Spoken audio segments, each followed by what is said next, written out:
just looked at this story and went like, I'm getting the hell out of here. She just bolted for the door. So she left. So the shop assistant and myself then sat down and went like, wow, how do we know Atlantis? And then we started talking about dreams, and we realized we were having the same dreams. So and it was so similar that I could say, did you see that? Or did you see that? Or have you tried this? Or have you done this? Or whatever. So we could really delve deep into the dreams. And we then spent a year where we would get together at least once a week and talk about our dreams. And from after that, I moved to another place, so we lost contact. But in that year, there was a lot of dreams and a lot of activations around Atlantis. And so what I decided to do was I wanted to know if I could bring information from there back to here, because I thought, what's the point of having all these dreams if I can't use it? What's the point of remembering Atlantis if I can't do anything about it?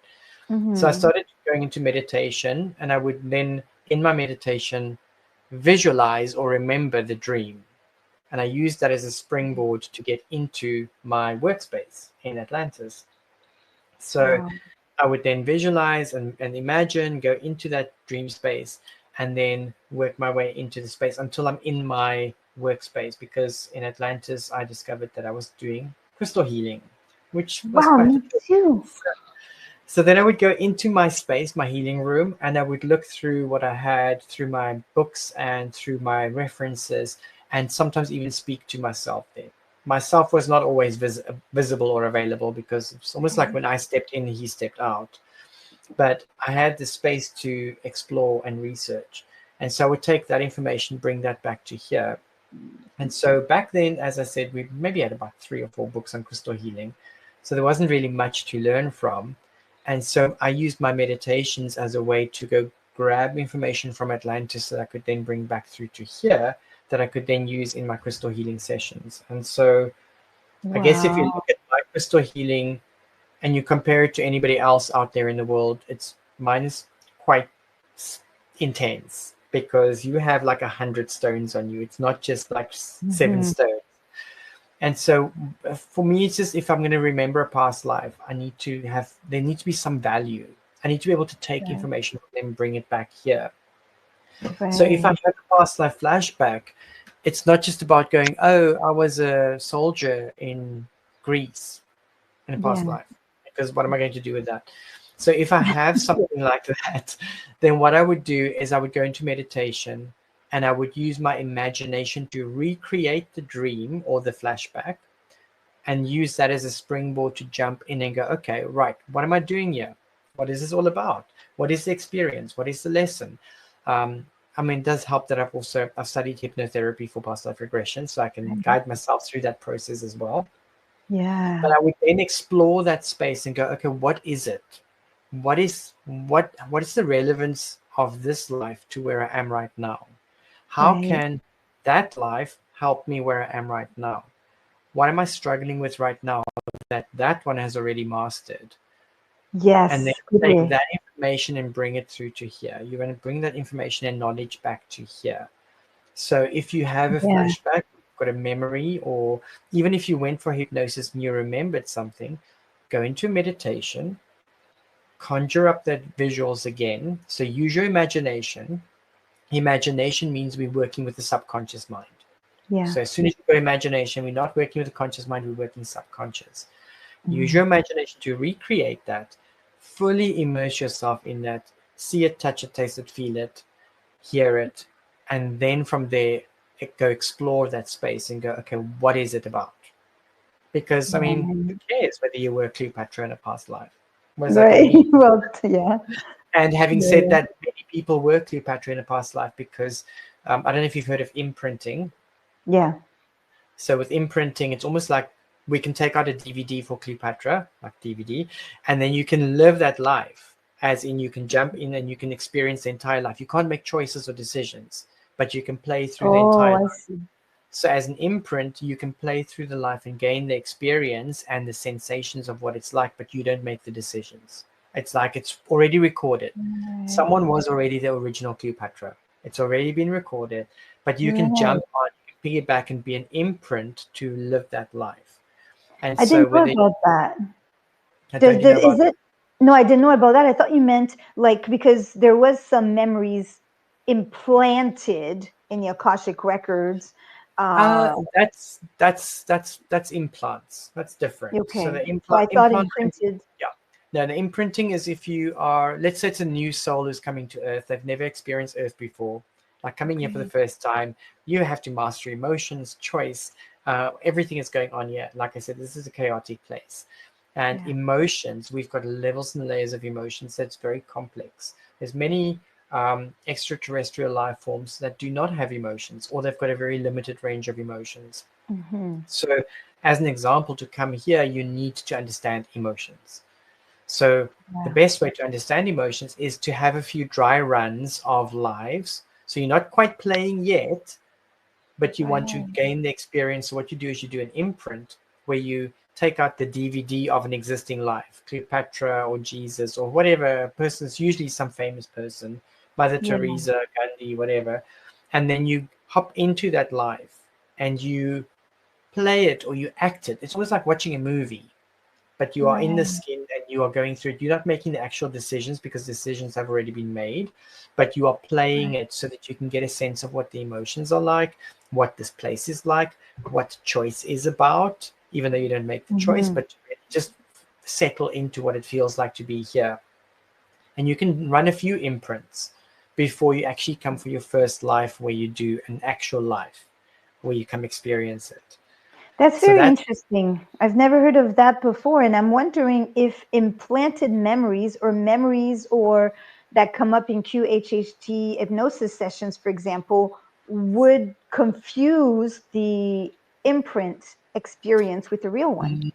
No. So with QHHT, Dolores Cannon was actually the person who found out that we had imprints. So part of the questioning would be to check whether it's been an imprint, if someone comes with a past life. And there's no judgment whether it's an imprint. It's just to understand, because sometimes you will get people coming through and they go, oh, I was Nostradamus, I was Cleopatra, I was this, I was that. It's always some famous person. And it's never some like mundane life. But it's because those famous people had big experiences. So who wouldn't want to go live that experience to gain all of that experience and that feeling? So the imprints in a QHHT, they'll check whether it's been an imprint or not, but it doesn't matter whether it's been, because your experience was still real. You still had your experience. And it's really just about checking where your implants is something that was implanted externally from you. And the implant could be seen as an activation of sorts. It's a tool, it's a mechanism that helps you on your way. It can also be a mechanism or a tool that takes you off your path, depending if it's a positive or a negative implant. And again, there's no judgment on that. And that's actually a major part of my work, where I work with entity removals, attachments, ET, implants, all of those things. So anything that normally gets an energy healer running for the hills, those are the things that I love working with. So exorcisms, all kinds of that.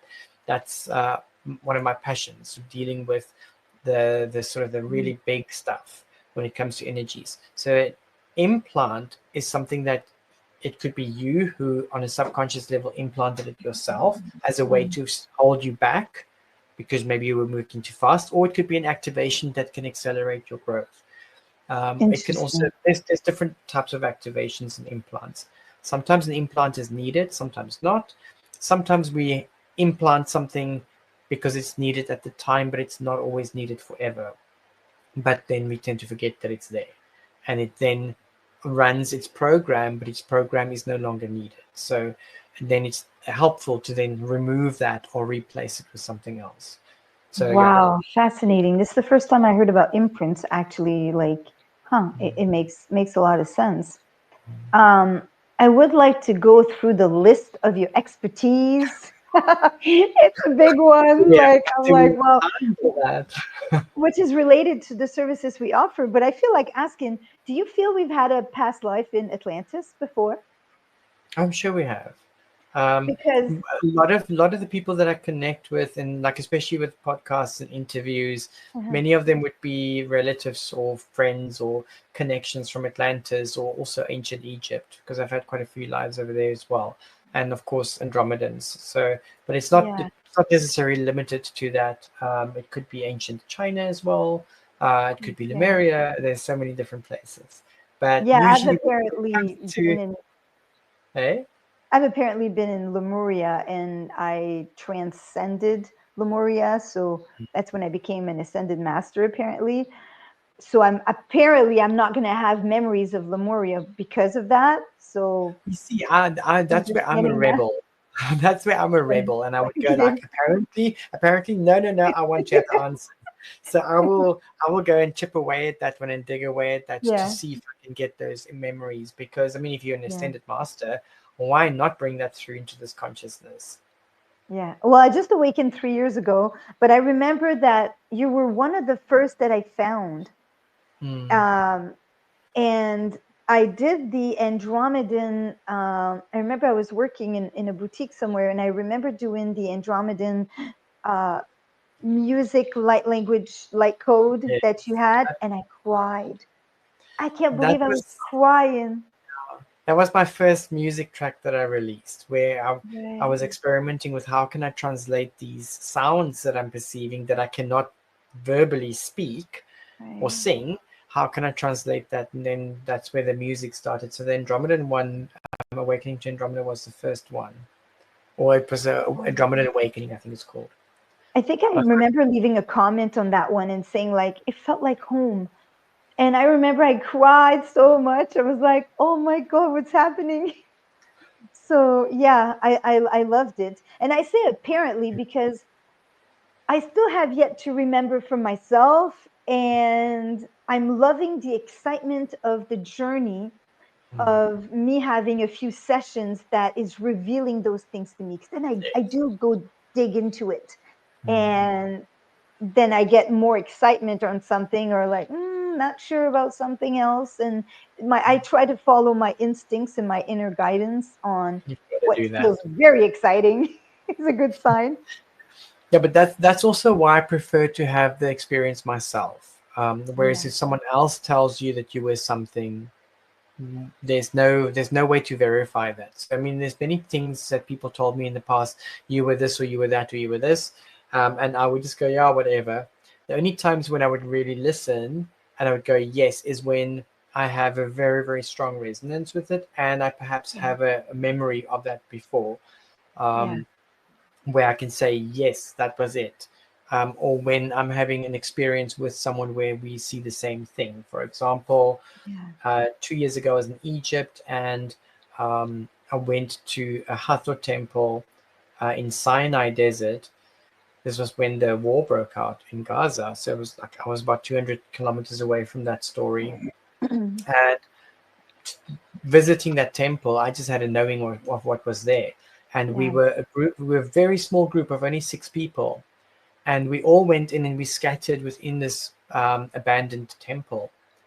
Right. But when we came out, and also whenever I touched the stone, I would be like, whoa, out of here. And then like spinning, head spinning and going crazy. When we left the space, what was interesting was as we were coming in, we came in pairs of 2, male, female, male, female, male, female. And we didn't plan it that way. It just so happened that as we were walking, we were talking with the person next to us, and we just sort of automatically broke up into 2 groups. Yeah. And when we left there, we did the same thing. We left in groups of 2. And it was almost like a procession going in and out. And when we compared notes afterwards, when we were out of the temple, all of us experienced very, very similar memories and flashbacks of that time, where we would see exactly the same things, the sounds. There were certain things that I'm very clued up with Egyptian mythologies and things like that because I studied hieroglyphs when I was really young. And so I know my way around that, but the rest of the group were quite new to ancient Egyptian stuff, and they could describe certain things that they had no idea what it was. And when I showed them the symbol, or when I showed them the tool, they would go, "Oh, that's that." So the sistrum, for example. And I had an experience with one of the girls in that where I could see that I embalmed her, and I've seen that many times when I do crystal healing. Many times I see that I have embalmed that person because I was a priest, where embalming was part of what I did. And many of my clients would remember, and they would say, you embalmed me. So they would get that while I'm busy working with them in a crystal healing session. And Right. in this, the work that we did the one evening, it was, and we didn't plan it. It was just we had the flashback, and she could remember Yeah. that I embalmed her as well. So there we had it experience both at the same time with similar memories, and those things happen Wow. when you are in resonance with a person, especially if in the place where the memories can be conjured up quite easily, like Yeah. it happened. Yeah. Mm. Yeah, a lot of times I feel like I'm being brought to a certain information, like with my instincts, or there's a clue or something that's cueing me on a particular thing. And there's just one time I was doing this meditation, and you know, we say our affirmations. I am God. I am a powerful creator. I am, and all of a sudden, what came out is, I am the high priestess of the temple of Inanna. And I opened my eyes and I'm like, what? What is that? I knew it Oh, didn't come from me because I had no idea what that was about. super. So I got confirmation that yes, I work with Ishtar, which is Inanna, but I was like, wow. To me, that was mind blowing. And I remember calling my friend. I'm like, whoa, I don't know what I heard, but no, it's not me. So yeah, I haven't had a chance to have many sessions, but the few that I had, I did resonate with the information that came through. So I don't know a lot, but I'm excited that I'm being put on this exciting journey of discovering more and more about me, right? And because to me, past lives and all the gifts is very, very exciting. I get so excited about it. Like it's a complete Only fascination. the only thing is you don't want to get addicted to it. No, So no. that's always a warning Yeah. that I give, where people get so hooked on, I was this in the past life, I was that in the past life, I Oh, was this in the yeah. past life. Yeah. What it does, it actually takes you away from your present experience here and now, Mhm. which is always Yeah. why I say to the person, what does it matter that you were that or that? Of Can you course. take that Yeah. information and bring it here? Because it's not an ego trip. We've all No. been all kinds of Yeah. things. We've all been famous people. Yeah. We've all been peasants and paupers Of and course. like a rock on the floor. We've all been there. Yeah. But if you can have a memory and integrate that information in the here and now, then it serves a purpose. But Mhm. if it's just a little badge that you carry to go, oh, I was this, I was this, I was this, I was that, Yeah. then what happens is a lot of people get addicted to that and they start chasing the past lives. Yeah. And it's a form of escapism to not be present here and Mhm. embodied here. And so as soon as Yeah. I find a client of mine who would go into that realm, like they go completely addicted to past lives, I'll sit them down and I'll have a nice little conversation about them, about Yeah. embodiment and the here and the now. Of Because course. we have to be here. Our consciousness chose Yeah. to be here right now. I And think the so when reason I'm very excited about it is because it's not to wear a badge. Because to me, and I understand that there's a lot of people that say, um, first of all, you are God. So it's all oh just God, experiences. We've been everything. You're right. It doesn't really matter. We are here now having a human experience. However, because we are waking up in this ascension, that is this evolution we're going through right now, and our gifts are going to be coming online. These gifts we've acquired through the skills we've learned through all these other past lives. And to me, it's not about being attached to one particular past life, but it's not that one thing, but it's all of it. It's like yes, and you want to all I've integrate. been, yeah, all I've been, and not just what that one thing I've been. It's all I am, all I've been, and I kind of encompass it in a big ball of who I am and what I've learned and the skills and the gifts and everything. So I think that's why it's so very exciting, because remembering a particular, let's say that I've been Andromedan, well, that's why I have a particular skill, which could be telepathy. Another one could be, well, that's where I've learned this particular skill. And all these skills or gifts are going to be coming online, most likely this year, like many other people.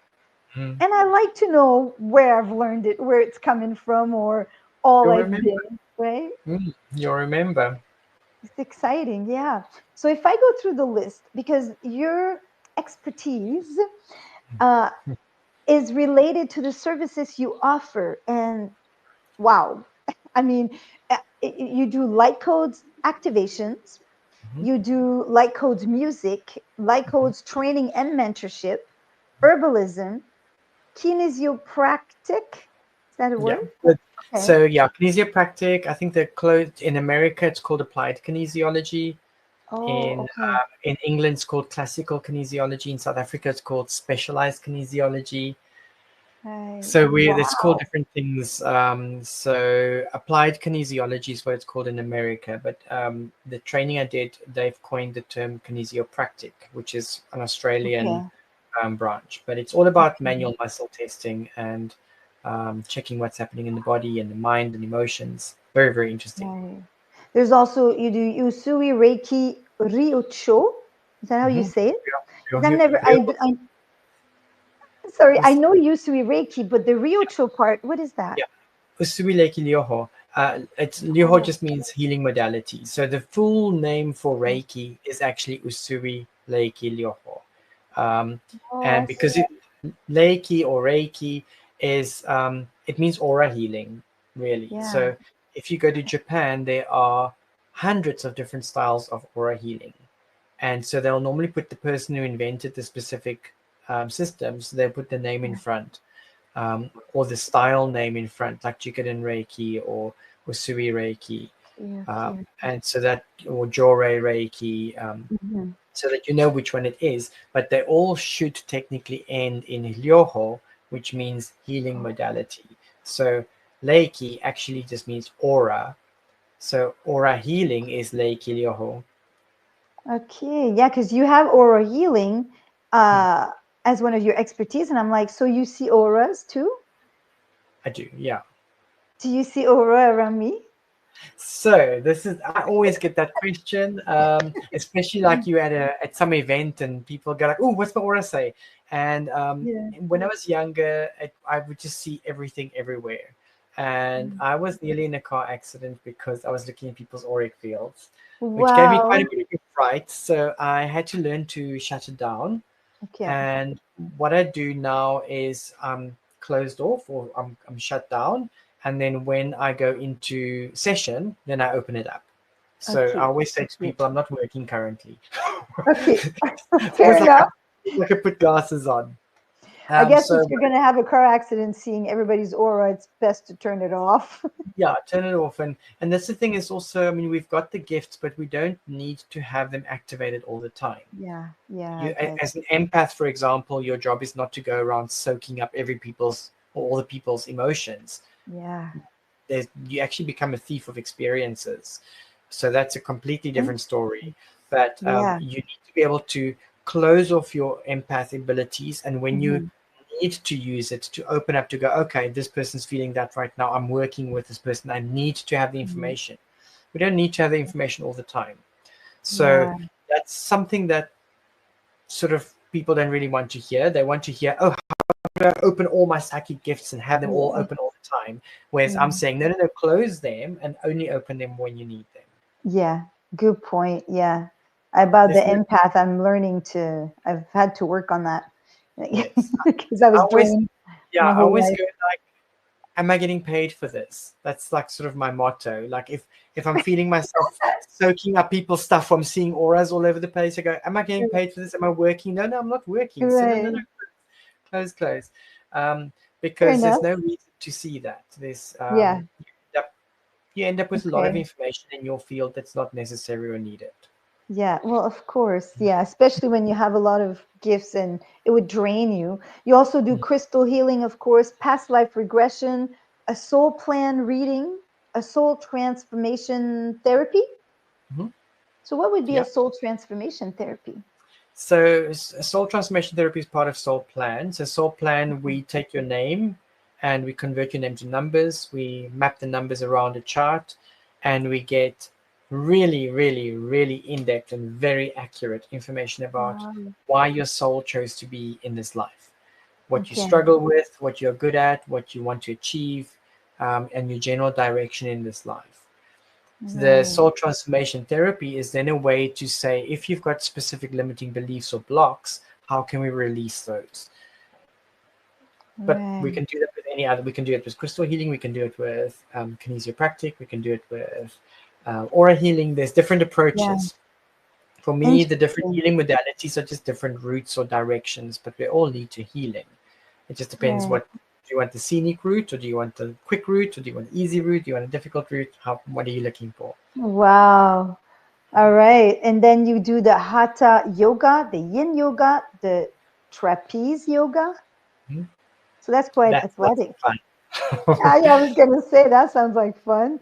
The Yeah, Kundalini yoga, then polarity. And my French just kicked polarity, in big time.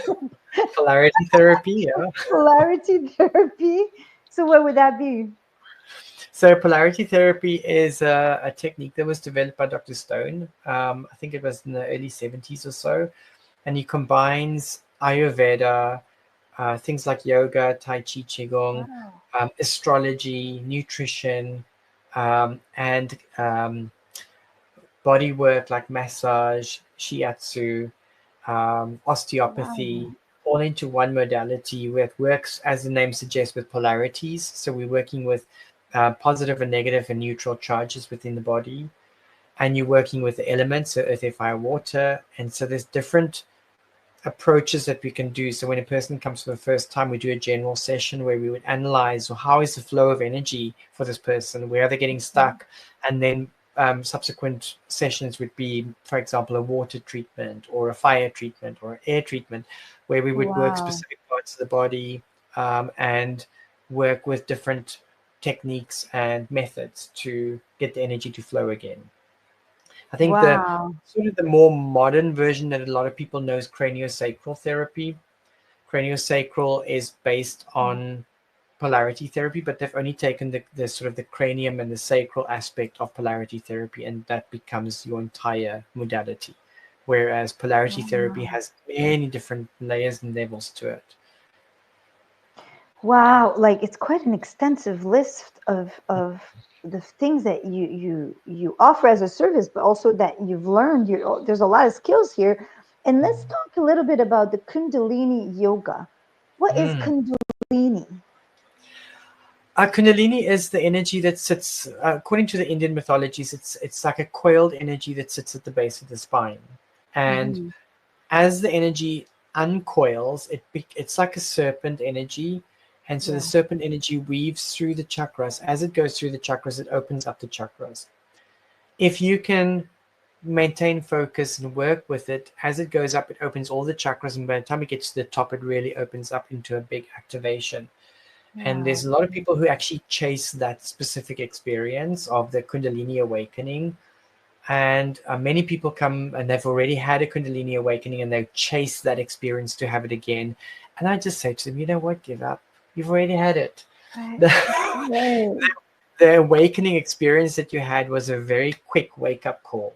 You're already awake. You don't need to wake up again. So Right. you're not going to get that experience again. You may get similar or different experiences, but the initial awakening that you had was a once off. But Kundalini yoga is just a system of it's called Grish Ashram. So it's called householders yoga. But Okay. householder doesn't mean it's like the common person. It's, for me, I see the householder as the person who went to the ashram, who did their work, they've done their studies, and they are able to take their ashram work back home and continue to live that monastic life at home, which for me is a little bit more of an advanced level. Whereas Right. if you speak to other Kundalini yogis, they would say, no, householders yoga mean it's easy and accessible for everyone. Yes, it's easy and accessible for everyone, but I feel it's a little bit more of an advanced step. And what sets it apart from other forms of yoga, and it's similar to all the forms of yoga, actually, it's out there, but Mhm. the emphasis is very much on it's a complete action. By complete action, it Mhm. means that you've got your asana, which is your pose, you've got your pranayama, your breath work, you've got your drishti, which is where your eyes are focusing, you've got a mantra, which is words or something that keeps your mind busy, and usually there'll be a mudra of sorts, which will be a hand gesture, and there'll also be some form of movement. So when you Wow. combine all of those things together, it forces you to be present here and now. That's one aspect. And the other aspect is that it puts immense amount of stress on the physical vehicle, which makes it super hard to do sometimes. Sometimes it's easy, but the idea with Kundalini Yoga is to stress the body in a very safe environment. Because Wow. if you can overcome the stress in a safe environment, you can overcome stress in the real world as well. So really, it's an education tool. So when we go through a really, really tough kriya or practice, that you can take that strength that you gained in the practice, you can take that out into the real world. So Wow, other fascinating. yoga also has that, but they don't put the strong emphasis on all of the features. So for example, if you go to yin yoga, it's really about get into your pose. Okay, let's melt in here and we stay here. I love yin yoga, by the way. Right. And hatha Right. yoga, it's going to the pose. You get your pose right. Yes, there's a bit of breathing, but they don't go into so much detail. But if you would go into a pose and they say, put your eyes over there, put your breathing over here, put your mind over there, body is over there, then we go more into the Kundalini style yoga, where we Right. go Okay. to the kriya, which is that full action where you are completely engaged in your practice. No distractions. If your mind wanders, you come back to your mantra. You come back to your breath. You come back to focusing your eyes where you need to focus them for that specific kriya.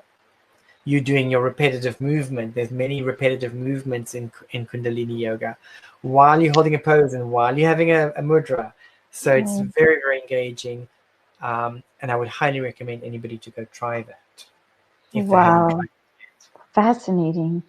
Wow, because you also do shiatsu, massage, dry needling, qigong, you're a taikon practitioner?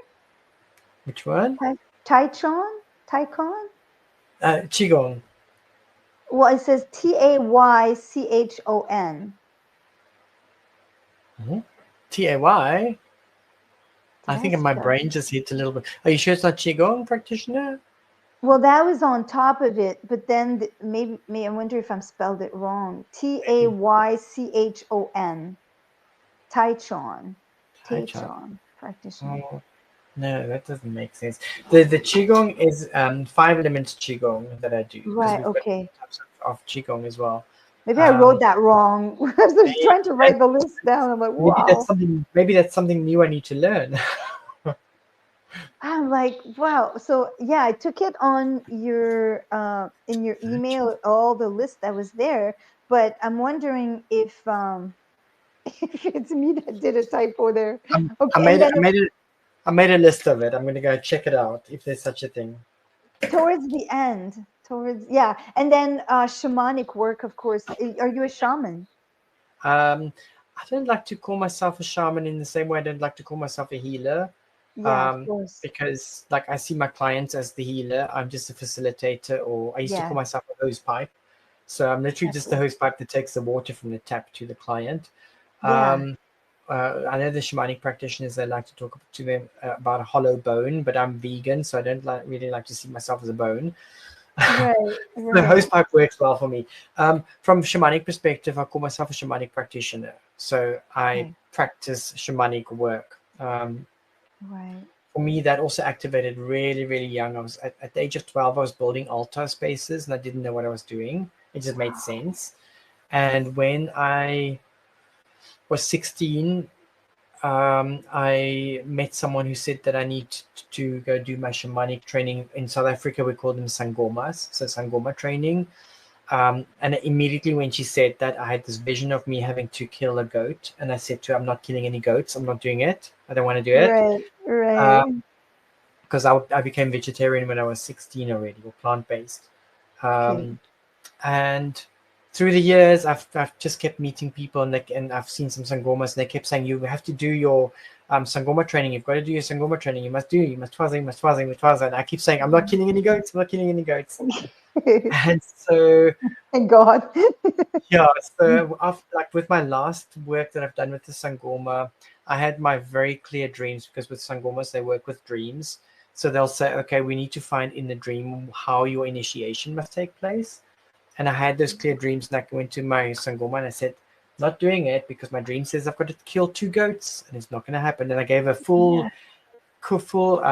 details of how it was supposed to happen. And she was like, you're not supposed to know those things yet. How do you know that? I was like, Wow. so I then decided, okay, if I'm not going to kill any goats and I'm not going to go this Sangoma route, I'm already doing shamanic work, but I need to train in some line or lineage, I guess. I then had a meditation where I called my ancestors to find out, okay, how am I going to do this? Because I'm not killing goats, not going to happen. So my ancestors came up to me and they lined up in 2 lines in front of me, and the one half were Vikings and the other half were dressed as Andean shamans with their ponchos, and I could see all of the symbols that they were holding.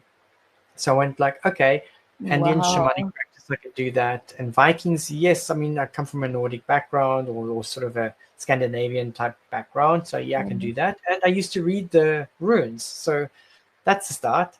So I took the information. Yeah, I love them. And then I searched around. I started reading some books on Andean shamanism. So obviously started with Alberto Villoldo. But then discovered Don Oscar Miro Quesada, and I just really connected with his energy and did remote training with him. And I did quite a few of his trainings and courses. And so I work with the Pachacuti Mesa tradition. And one of our first lessons, when we learned to build the Mesa space, the altar space, as I learned to put that out, I looked at it and went like, I already built these things when I was 12. And it was like, oh, now it makes sense. Now I know what I was doing back when I was 12. And I didn't know back then what it was. So that just really felt right. So yeah, I've done a lot of training in that field. And then also here in South Africa, I worked with a few Andean shamanic practitioners and teachers. So I'm working on that front. So yes, from a shamanic perspective, Andean, but I do mix a lot with Sangomas, and I have quite a few Sangoma friends, and sometimes we will actually do ceremony together. I'm taking the Andean approach, and they will do the Sangoma approach. So yeah, there's lots of that collaboration with other healers and other shamanic practitioners as well here in South Africa. Wow, it's also fascinating, and obviously your whole life since even younger than 12 has awakened you to your gifts, to your purpose, to your passion, to your path in this journey right now on earth. And you're probably here, like many of us, for the ascension. So where can people find you if they want to book one of those sessions or many of those sessions? Yeah, what I used to have is on my calendar, I used to list every single one of those modalities. And I just felt that people got a little bit overwhelmed when they got to the calendar and there were like 30 different things to choose from. So what I did, maybe the last 3 or 4 years, is I started consolidating a lot of the techniques and pushing everything together and saying, okay, all of these things are grouped together. So I developed a technique called energetic recalibration, and I'm using that as an umbrella term for any of the energy work that I offer remotely. So it could be aura healing, it could be kinesiopractic, it could be Reiki, it could be sound healing, it could be a whole bunch of different things. And so basically, if someone books an energetic recalibration with me, I will check in. So they will say, this is my issue, this is what I'm struggling with. I'll check into that. I'll test a little bit. And sometimes if it's a first client, I'll draw a few cards as well, just to get some insight. And then I will test through within the session, what are we doing? And so it could be that crystals come up, or it could be that tachyons come up, or Omatech, or tachyon. Isn't that the word I was trying to say? Oh, yeah. I've sort of 2 different words, and that's why I'm like, tachyon, like this. That's probably the word. Tachyon, yeah. Okay, Tachyons are energetic tools. So back in the early 80s, and so we used to be able to buy these purple plates called Tesla purple plates, and they were plates, or aluminium plates, that were energized in a 0-point machine. And in the early 2000s, a German company, Swiss German company, started making really, really high quality glass products, as in crystal glass. So it's borosilicate glass. So it's basically quartz crystal that's been ground to a powder and then melted to make a glass. Wow. And they started making sacred geometry tools, and then those tools are then energized inside a 0 point machine. I was introduced to the tachyons in 2007, and I always liked, I'm a very pragmatic person. I always take a very sort of healthy skeptic approach. So when I saw these, like, okay, tachyons, I get it. I like it. I work with it, purple plates, but glass, I don't know if I like these. But I contacted the person, I brought them into South Africa. We had a bit of a discussion in the chat about it. And maybe a year later, she asked me if I would become a consultant for the company, because we both come from a very similar background. We both have the years of experience. We're both crystal healers, and we both understand energy. And I said to her, you know what? I don't really connect with glass. It's not my thing. And she just kept insisting, please, please, please, I need someone with knowledge and skill with this. I need someone who understands tools. And I said, I don't understand the tools, number one. And number two, why would a crystal healer work with glass? Because she's also a crystal healer. And then she said to me, crystals are friends and tachyons are tools. Oh, interesting. And I went, okay, that makes sense, but I'm still not really sold on these things. Yeah. And then one day she called me up and says, look, I really want you on board. I am flying to Cape Town now. She's in Johannesburg. She says, I'm flying to Cape Town. I'm bringing all the tachyons with me, and you will do your training with me. Okay. Okay, fine. So she came to Cape Town, brought all the tachyons, and yes, I looked at them and went like, wow, they're really beautiful. Love the way they look. They're really beautiful.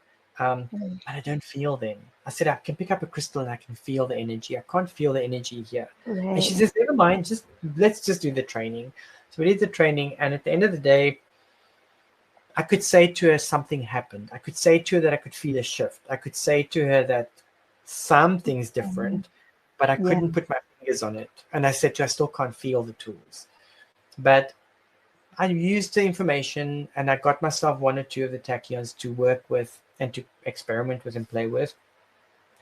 And over the years, I just sort of kept on getting more and more and more of the tools and working more and more with them. And I found that they do work, but I couldn't necessarily feel them. But then as I progressed with the work, I think my sensitivity just got there, and then now I can feel them. And so I always see that sort of crystals are from the earth and they're familiar. So when you pick up a crystal and you feel the energy, it's a familiar energy. Yeah. You recognize it. The tachyons, they come from somewhere else. The energy is not from here. It's super high frequency. Tachyons itself, they are particles that move faster than the speed of light. So they're basically everywhere, and they fly through us at all times. And with the tachyon tools, what happens is the tool is an antenna. So when a tachyon comes and it gets in contact with the tool, it pauses momentarily, slowly moves through the tachyon, and then flies off again.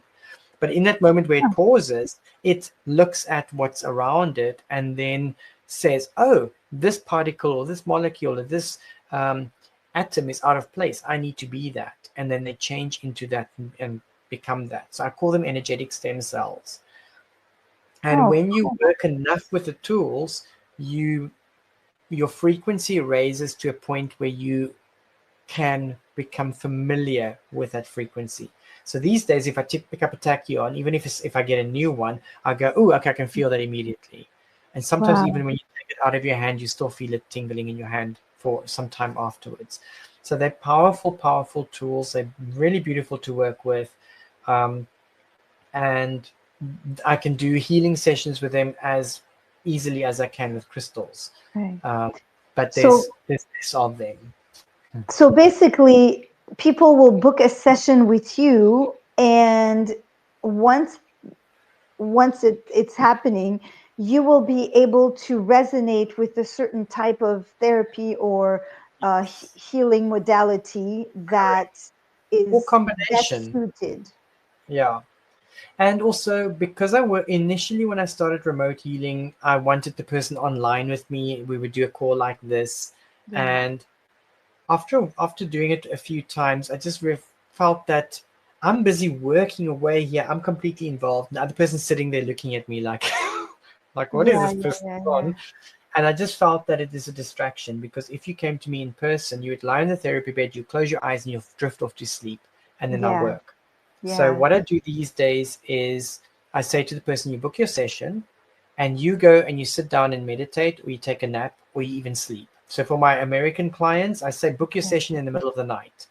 You are fast Oh, asleep wow. and you are completely out of it. Your conscious mind is not involved. Perfect. I then do the work. While I do the work, I make a voice note.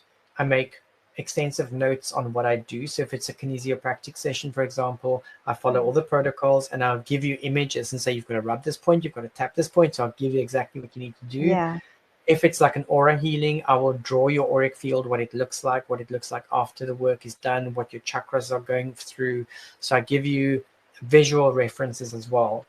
And so when I'm done with the work, I send you a voice note along with the images or supporting files or whatever. And then you can review that in your own time. Right. I've Because of even done, course, oh, yeah, sorry. Because of course yeah, you can connect to their energetic field, and correct, you're in 5D. You don't need them physically there for you to do the work. correct. Yeah. Yeah. And I've had people who book sessions, like South African clients, for example, who book on a specific time because they want to be consciously meditating or something like that. Yeah. I've had times where people book and then they sort of, it slips their mind or life happens and they forget to do that meditation. But then while I'm working, they'll remember and they go like, whoa, something, I can actually feel something happening. Wow. I Yeah. once had a lady who completely forgot that she had booked a session.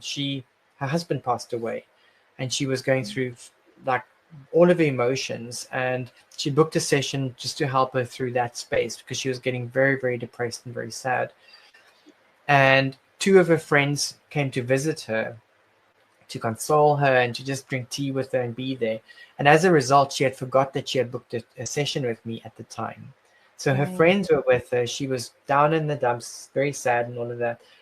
And somewhere while they were having tea, all of a sudden the energy lifted. They started feeling, and all three of the ladies felt that. They felt Right. that there was almost like an energy that lifted in the room, and everything changed. And when that happened, Wow. the client went, "Oh, let's quickly look at my phone." And when she looked at her phone, she realized that I was busy with the session, and I was a few minutes Wow. into the session already. And so, a few minutes into the session, she was not aware that I was working, but she and her friends could perceive a change in energy as I was working. So that she gave us feedback Amazing. after the session, Yeah. that she was like, wow, so I've completely forgot about the session, but we could sense and feel and perceive a very noticeable change while I was working. So So I get a proof lot of that your feedback. energy is very powerful. Your work is very powerful. And I don't need feedback from the clients, but I always Of love course. the feedback. It's always nice to Yeah. hear from clients, because I've done this work for 30 plus years. So I don't Wow. need Pretty. I don't need sort of Validation on acknowledgement or anything. Yeah. validation that it works, because I Yeah. know it works. And Yeah. any technique that for me doesn't work, I throw it out the window. So it doesn't matter if I spend Yeah. lots of money to study the training. If it doesn't work for me, I chuck it and I don't use it. Wow, amazing. So I will put the link down below, of course, in the description for them to reach you and book a session. Could you just say the website link? Okay, so it's starseed-lightcodes.com. So Starseed-lightcodes.com. starseed-lightcodes.com.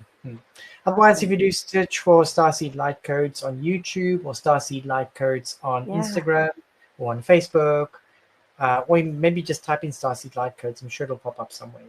Yes, and I will definitely at the end of this video, I will put one of your light codes picture for people to Yes, see do what that. it actually looks like. If you have one to suggest in particular, let me know. The one that may activate or assist people in general, I will choose that one to put there. Yeah. You can go crazy. Like pick anyone on Instagram that you Okay. think that will work for the people. Yeah. Awesome. Uh, yeah. Go grab one or more. Yeah, they're all very Yeah, beautiful. I will do that. And so before we go, because I really got to pee, we're way over our hour here, and I'm like, this is so fascinating. So I want to know the importance of grounding and the false belief in your perception of that disconnection that people think. Wow, grounding is probably the most important thing. And I know when people get into the spiritual work, um, Mhm. there's a you just want to go up. You just want to experience all of Yeah, the energies there because it's so nice. yeah. But I've if heard you just both. yeah, if you just want to be up there all the time, you are escaping your physical reality here. Yeah, And really our physical body is here for a reason, so it's all about embodiment. So for me it's super important that you can take that woo woo airy fairy fluffy energy, yeah, the intangibles, and bring them through into the tangible, into the real world, into your body, and ground and anchor it. um, yes, Grounding and anchoring can take many different forms and shapes. A lot of people will talk about, oh, grow roots from your base and grow it into the earth and see that. For me, yeah. that's a very mental approach. So if you need Okay, to ground your mind, that could be something. But breath work is a way to ground by consciously breathing in a different way, perhaps in a faster way, or breathing into the belly. It could be just communing in nature, walking barefoot outside. That's a way of yeah, grounding. So there's many different ways of grounding, and the different approaches is going to ground different things. So you need to yeah, decide on, what do I want to ground? Do I want to ground my spirit, or do I want to ground my mind, or do I want to ground my emotions? Do I want to ground my physicality? What is good it that you point. wanted to ground? I don't think anybody ever speaks about that. They all just go No, grounding. They go like, let's yeah, grow some roots. That's one way. But for me, as soon as you go quite intellectual on it, then you are grounding your mind. And yes, I mean, yes, that's one way. I mean, you can ground your mind by reciting or repeating a mantra. That's also a way of grounding. It really is yeah, just about getting yourself into the here and now, into the present, in this physical body, in this physical vehicle. And yes. it can take many different forms. So it's I like just, yeah, that. being very present here. Sometimes it can take, you can do it within a few minutes or even a few seconds, just to Yeah, go, how's my breath? What do I see? What do I smell? What do I touch? What do I feel? Where am I right now? yeah. Be Bringing here, yourself back in the present moment. be here, and just Yeah, observe without judgment instead of trying yes, to escape. And if there's anything that feels uncomfortable, to allow yourself to feel that. If you're feeling emotionally uncomfortable or whatever, sit with it for a bit and just go, yeah, let's sit with it. I'm just going to meet you here. yeah, I'm not going to judge you. I'm not going to change you. Let's just sit. Let's feel it. yeah. Because I've heard you say that before, and I thought, wow, this is very interesting because there is such a thing as being in the 5D, being more aware, having an awareness of our consciousness and being up there. um, but then you hear also, don't forget to ground yourself, and many people don't know what that means. What does it mean? Even me at first, I'm like, okay, I gotta go ground myself. What the heck does it mean? What am I supposed to And do? the thing with 5D doesn't mean you're going to be this ethereal being flying outside of your body. No, no. Um, we have three brains. You've got your head brain, you've got your heart brain, you've got your gut brain. Mm-hmm. And your head brain is your 2D brain. Yes, no, right, wrong, good, bad, black, white. It's your binary system. Right. And your gut brain is your 3D brain. It's about your surroundings and society and food and, am I safe? Is my physical vehicle safe in this space? Right. It's like everything around you. Your heart is your 4D brain. It transcends space and time. So I can take you to any emotion in the past or into the future, and you'll be able to get there very quickly. And you can tune your heart into that energy. If we can get all three brains working together, that's when we Yeah. step into 5D. Then you're Yes. completely conscious and present in the now. And you're going to Yeah. perceive things and experience things in a very different way. Instead of trying to be there and or there or there or there or there or worry about other things. It's about getting Yeah. all three of your brains online at the same time. That's I really like 5D. It's about that. being completely fully present. grounded, embodied, anchored here. Yes. Not And about flying awareness. somewhere else. No, of course, it's just a bigger awareness of our consciousness. And I like this difference between the grounding, because walking barefoot on Mother Earth is definitely a good way. And you're in the present moment when you do it. You're not trying to visualize anything. You're not trying to use your mental brain space to make anything happen. You're just connecting, you know. Correct. I really like that. Well, But we can, at the same time, we can walk barefoot and unconscious as well. true. Yes. It's really about being conscious and aware and being here. Yeah. Bring yourself, basically grounding, bring yourself back in the present moment with whatever tools or trick that you have that you love to use the most, right? Correct. Markus, thank you so very much for this conversation. It was fascinating. I really enjoyed it. I am so glad you accepted to be my guest number 2 on my podcast. Thank you for having me. And I am hoping that people will book a session with you because I think you're absolutely phenomenal. Thank you. The right people come along at the right time. So if it's appropriate, it'll happen. There is no coincidence. So No coincidence. no, And no accidents. People that will actually see this, it's meant to be. Correct. Thank you for being on Buzz Your Spirit, Markus. And have a wonderful day. You too. Thank Thank you. you. Bye. Bye.